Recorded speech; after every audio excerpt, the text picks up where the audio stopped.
बिस्मिल्लाहिर्रहमानिर्रहीम। आज हम बनाने लगे हैं वाइट कढ़ाई। तो वाइट कढ़ाई की मुकम्मल रेसिपी आपके साथ शेयर करेंगे। 2 कप ऑयल लेंगे, कढ़ाई में डालेंगे। उसके बाद में 800 ग्राम चिकन हमने लिया है। उस चिकन को इस ऑयल में इतना भूनेंगे जब तक ये अपना कलर चेंज ना करे। जब तक इसका गोल्डन कलर हो जाए तब तक भूनेंगे। उसके बाद में हस्बे ज़ायक़ा नमक डालेंगे, आधा चम्मच नमक डाला है।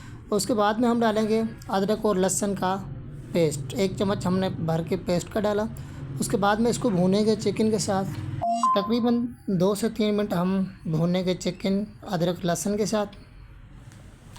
उसके बाद में हम लेंगे 2 मीडियम साइज़ के प्याज, उसमें डालेंगे आधा कप पानी का और चलाएँगे जूसर में। अच्छी तरह से ब्लेंड करके हम डालेंगे उसी चिकन में प्याज की पेस्ट को डाल के कढ़ाई में। उसके बाद में हम इसको एक बार अच्छी तरह से मिलाएंगे और 1 उबाल तक हम रुकेंगे। उसके बाद में हम डालेंगे लंबी कटी हुई अदरक और मिर्च। उसके बाद में हम इसको ढक्कन देंगे।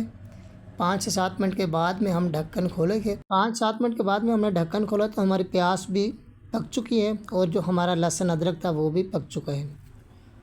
और कमेंट करके आप लाजमी बताएं आप किस कंट्री से वीडियो देख रहे हैं। उसके बाद में हमने 2 चम्मच डालेंगे दही के,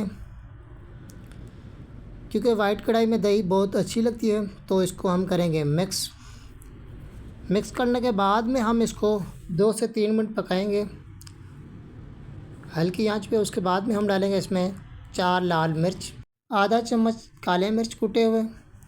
उसके बाद में डालेंगे आधा चम्मच धनिया का पाउडर, आधा चम्मच जीरे का पाउडर और आधा चम्मच मेथी का। इसी के साथ हम डालेंगे अदरक कटी हुई और हरा धनिया कटा हुआ। उसके बाद में हम पकाएंगे इसको 2 से 3 मिनट के लिए।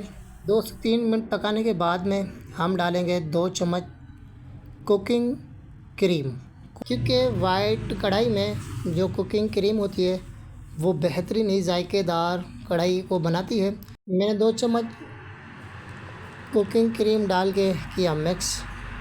माशाल्लाह तो हमारी वाइट कढ़ाई मुकम्मल तैयार हो चुकी है। जज़ाकल्लाह, मिलेंगे नेक्स्ट वीडियो में।